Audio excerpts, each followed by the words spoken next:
Well, good Saturday morning to everyone.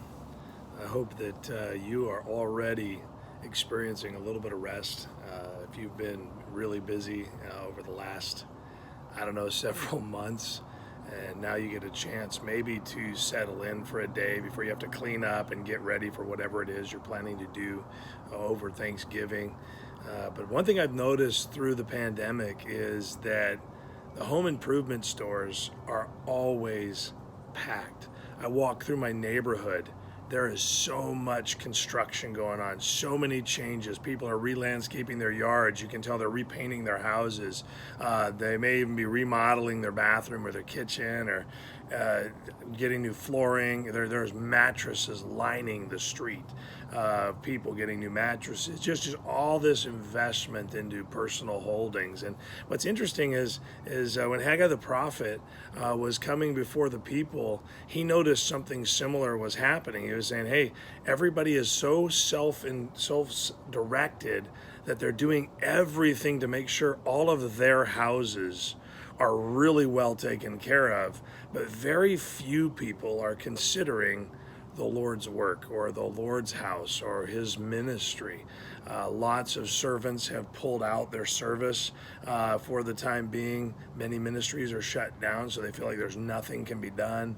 And so listen to what Haggai the prophet says in the beginning of the book in chapter number 1 of Haggai.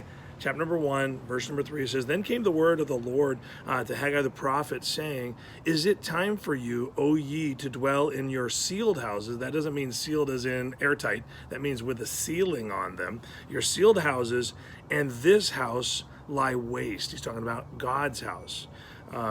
He goes on, he says, "Now therefore, thus saith the Lord of hosts, consider your ways. Ye have sown much, and bring in little. Ye eat, but have not enough. Ye drink, but ye are not filled with drink. Ye clothe you, but there is none warm. And he that earneth wages to put them into a bag with holes." And so, I mean, just stopping there for just a minute, he's not saying that they actually didn't have enough food and they didn't have enough water and their clothing was so bad that they really couldn't get warm in it. He was talking about contentment. They were never satisfied. They could never put enough money in the bag because it would never go far enough to reach their own selfish desires. They could never have enough fine clothing because they always felt cold compared to others. They never had enough food and they never had enough drink, not because they weren't getting enough. It was never satisfying. And then he goes on, he says, "Thus saith the Lord of hosts, consider your ways, go up to the mountain and bring wood and build the house. And I will take pleasure in it, and I will be glorified, saith the Lord." He says, you need to go up to God's house and get busy about God's house if you want to enjoy true satisfaction. This is so foreign to American culture. American culture is get all you can all you get, sit on the can. We just basically get as much as we can for ourselves, and we don't really give out that much. Pandemics, isolation cause us to become more selfish, more self-focused, and less satisfied. And so God is saying, hey, you know what you could be doing? You could be busy about helping figure out how to minister in this age. You could be busy about making sure that when we can open the doors wider, that the doors open wider, that they actually work, that you can go to the house of God and you can make sure it is in perfect condition, to make sure that instead of investing everything in your own holdings, invest in the Lord's work and in his house. Giving is down, not because people are forgetting to give, but any of the increases that they've seen, any of the overtime they've enjoyed, instead of giving more to the Lord, they've consumed that to fill their houses.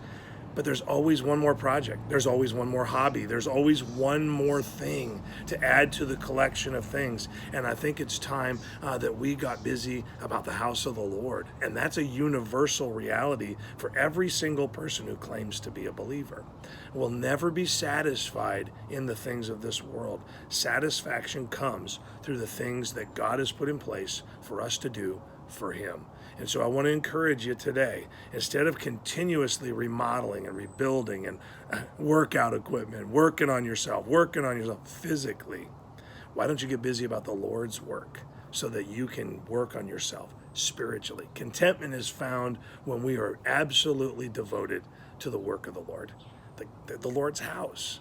Haggai the prophet tells us that you can work all you want to, you can get all you want to, but it won't satisfy unless God's things are taken care of. And so I hope that that encourages you today to really consider how you're involving yourself in the Lord's work and what you're really doing. Are you really participating in the mission of the church? Are you even participating in the maintenance of the church, the financing of the church? The church needs to be the centerpiece of everyday life, or it's not really a part of our lives. Encourage yourself with that. Do some inventory. Come into Thanksgiving with a heart of thanksgiving for what God is going to use you to do. I hope that that helps you start your weekend off right. Have a great day.